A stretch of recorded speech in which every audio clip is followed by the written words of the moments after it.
Episode 2. The Name That Doesn't Fit. Morella didn't say good morning to the house.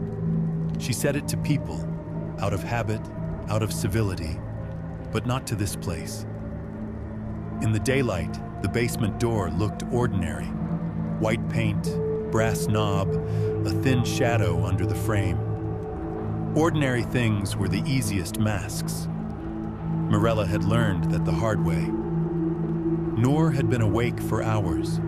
He sat at the kitchen table with his laptop open and a legal pad covered in boxes and arrows. He'd written "no one near door" 3 times, each one darker than the last. When Morella entered, he slid a small speaker across the table like a weapon. "Random prompt generator," he said. "Offline, no network, no Bluetooth. It plays pre-recorded questions at randomized intervals. If you want to remove the human variable, we remove it properly." Morella set her coffee down untouched. "And the family?"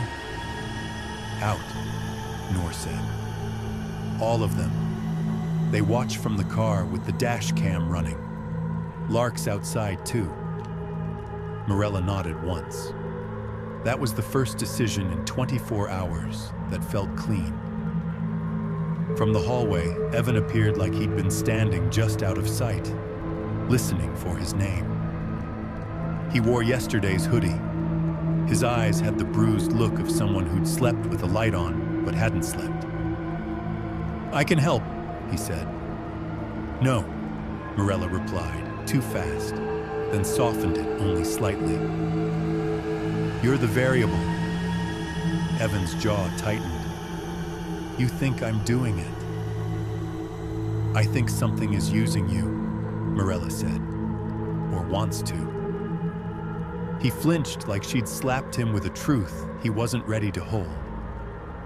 Jess appeared behind him, hand on his shoulder, and Adam hovered in the doorway as if he didn't know where to stand in his own house anymore. Morella kept her voice steady. "Everyone leaves. You don't come back inside until Noor tells you." Jess opened her mouth to argue, then closed it. The fear had changed shape overnight. Yesterday she was frightened of the basement. Today she was frightened of her son. They filed out in silence. Tires on gravel, car doors. The small normality of people leaving their home because a door in it had started behaving like a mouth. When the last engine noise faded, the house seemed to expand into the space they left behind. Noor carried the speaker to the basement door and set it on the floor facing the crack beneath. He taped a contact mic to the door frame and another to the adjacent wall. A laser line stretched across the first step like a taut wire. A second laser was angled at the doorknob to detect the smallest twist. Morella watched him work. She liked watching Noor work. His carefulness was a kind of faith. "Rule 1, Noor said, more to himself than to her. "We don't talk to it." Morella nodded. He clicked the speaker on and stepped away. A tiny green light blinked, patient and indifferent. They went to the living room. Cameras were pointed at the hallway and the basement door. Noor set his laptop on the coffee table and opened the audio feed. The waveform rolled across the screen like a calm heartbeat. Morella sat with her hands flat on her knees. She forced herself to keep them open. Clenched hands were a signal. Signals became invitations. The first prompt played after 9 minutes. A neutral, synthetic voice drifted down the hall. "If you can hear this, knock 1 time." Morella stared at the hallway ceiling, listening not for sound, but for the way sound changes when something is considering an answer. Nothing happened. Noor exhaled through his nose, the briefest release. "See?" Morella didn't answer. She'd heard enough cases die politely before they turned violent later. Another prompt, 12 minutes later. "Knock twice." This time the hum rose, so subtle it was almost a trick of the mind. The air in the living room tightened, like someone had closed a window. Then the knocks came. Two, quiet but unmistakable, through the wall beside the basement door. Noor's head snapped toward the hallway. His eyes went to the laptop. The waveform spiked in perfect time. He whispered, "No one's there." Mirella didn't move. "Again," she said, almost inaudible. Not to the thing, she didn't allow herself that, but to the experiment, to the universe, to the idea of proof. The speaker complied a few minutes later. Knock one time. One knock answered. Same spot, same weight. Noor's face had gone pale beneath the kitchen's daylight. He reached for logic the way a drowning person reaches for a rope. "Okay," he said, voice thin. "Okay, it's responding to the sound. It hears the speaker." Mirella's gaze stayed fixed on the hallway. "So it can hear." Noor nodded too quickly. That's not impossible." She didn't correct him. The real question wasn't whether it could hear. It was whether it could choose. The next prompt played almost an hour later, as if the randomizer had decided to be cruel. If you know the investigator's first name, knock the number of letters in it. Noor froze, fingers hovering over his keyboard. "That wasn't in my set." Mirella turned her head slowly toward him. "What?" "I didn't record that," he said, then more urgently. "Miri, I didn't record that." The house felt suddenly closer, as if the hallway had shortened. The speaker's green light blinked. Mirella's mouth went dry. Then where did it come from? Noor stared at the audio file list on his laptop as if it might confess. "I don't..." He stopped. He looked toward the basement door. "It's injecting prompts?" They waited.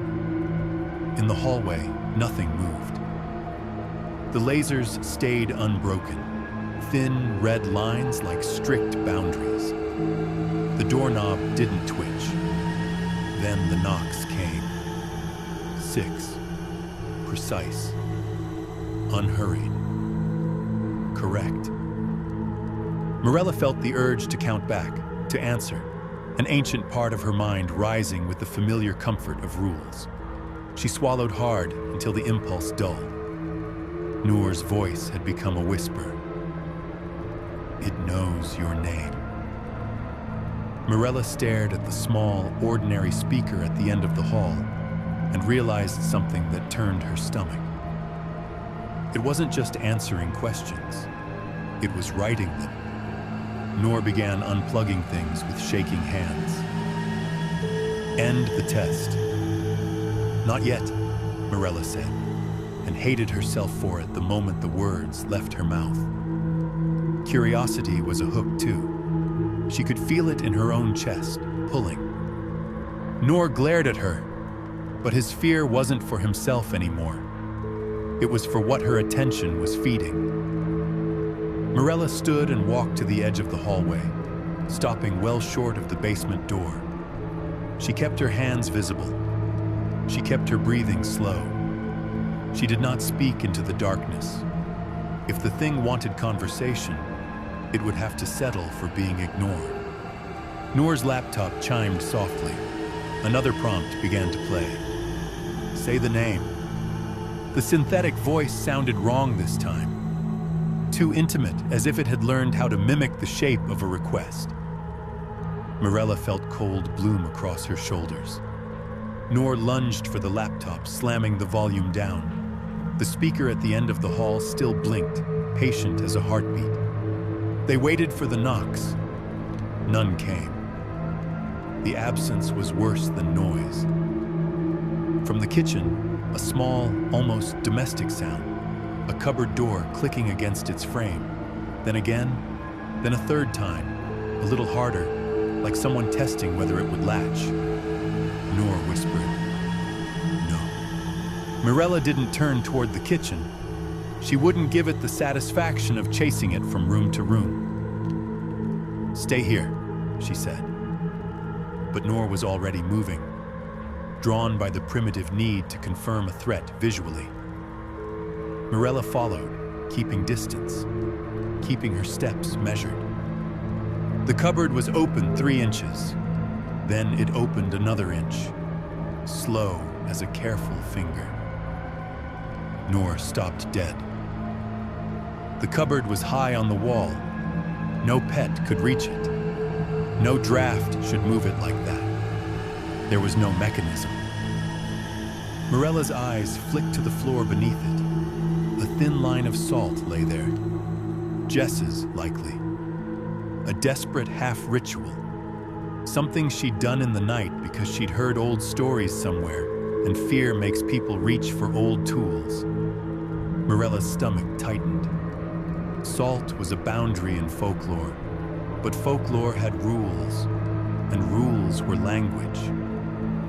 And language was how you invited something to learn you. The cupboard door shuddered once, not as if pushed, more like it had laughed silently. Then the knocks started again, not from the basement this time, but from inside the kitchen wall behind the cupboards. 3 knocks, fast, a pause. 3 more. Noor covered his ears without thinking. Mirella didn't. She listened. The pattern wasn't random. It was too clean. 3. Pause. 3. A child's game. A code. Mirella's mind tried to supply meaning. Knock patterns became letters. Letters became words. Words became names. She felt her own thoughts begin to reach, like a hand stretching toward a doorknob. She forced it back. "Noor," she said quietly. "Don't translate it." He blinked at her. "What?" "Don't give it language," she said. "It's trying to teach you a way to answer." The knocks shifted. 3. Pause. 2. Pause. 1. Descending. Like footsteps. Like something coming up. Noor backed away, face waxy. Basement. Mirella moved to the hallway and looked at the basement door from a distance. The knob was still. The lasers were still unbroken. Yet the sound had that direction to it, that sense of approach. The speaker's green light blinked once, then twice, then held steady. And in that steady glow, Mirella understood the real shape of the thing they were dealing with. It did not need to open the door. It needed them to, because if they opened it, it wouldn't be a break-in. It would be permission. Outside, a car horn sounded. Short, frantic. Lark. A signal. Noor's phone buzzed with an incoming call. He didn't answer it. He couldn't stop staring at the basement door. Mirella forced her feet toward the front of the house. "We leave," she said. "Now." Noor shook his head like he was waking. "But the gear!" "Leave it." They reached the entryway. Mirella's hand hovered near the deadbolt, and she hesitated. Not because she feared the outside, but because she felt the house behind her leaning forward, interested. The deadbolt turned with a heavy clack. The moment the front door cracked open, the hum vanished. Not faded, vanished, like a sound cut by scissors. The sudden normality of the world outside hit Mirella like a shove. Cold air, open space, the ordinary sky. Noor stumbled onto the porch and sucked in a breath as if he'd been underwater. In the driveway, Jess sat in the passenger seat with both hands pressed to her mouth. Adam was at the wheel, white-knuckled. Evan sat in the back, staring straight ahead, face blank. Lark stood by her car with a camera up, filming. She looked terrified. "What?" Morella called. Lark lowered the camera just long enough to speak. "The basement door," she said. "From out here." Morella's pulse ticked harder. "What about it?" Lark swallowed. It was knocking from the inside, like someone was trying to get out. Morella turned back toward the house. Through the glass of the front door, she could see the hallway dimly, the white basement door at the far end like a tooth. It looked closed. It looked harmless. And then, very slowly, as if testing whether anyone would stop it, the basement doorknob turned. Just a fraction. Not enough to open, enough to show it could. Morella stepped backward off the porch. Her voice stayed calm, but it cost her something to keep it that way. "It wants a name," she said, mostly to herself. Noor stared at her. "Why?" "Because names are handles," Morella answered. "And handles are how you carry something from one place to another." She looked at Evan in the back seat. He finally turned his head and met her eyes. There was no fear in his expression, only a quiet, terrible familiarity, as if he'd been expecting this, as if he already knew the next rule. Morella realized with a sick clarity that the thing had moved beyond the basement. Not physically, not yet, but cognitively, into patterns, into prompts, into the way people tried to make sense of noise. It had gotten into their language, and language was the first doorway that didn't need a key. That night, in a motel 2 towns away, Morella sat on the edge of a bed with the curtains drawn tight. Noor slept in the other bed in short, jerking bursts, like a man who expected to be called by name in his dreams. Morella wrote rules in a notebook. Not charms, not spells, rules. Do not answer knocks. Do not translate patterns. Do not repeat what it suggests. Do not speak the name it offers. Do not allow children alone in silence. She stared at the last line for a long time. Then she wrote one more beneath it, slower than all the rest. If it already knows your name, it doesn't need yours. It needs you to accept it. In the quiet after, her phone buzzed once. A text from an unknown number. No message. Just 6 dots. Morella set the phone face down as if it were hot. In the other bed, Noor whispered in his sleep, a fragment of sound that might have been a number, might have been a prayer. Morella didn't correct him. She just sat very still, listening to the motel's ordinary hum, and tried to decide which was worse, that the thing could follow them, or that it didn't have to.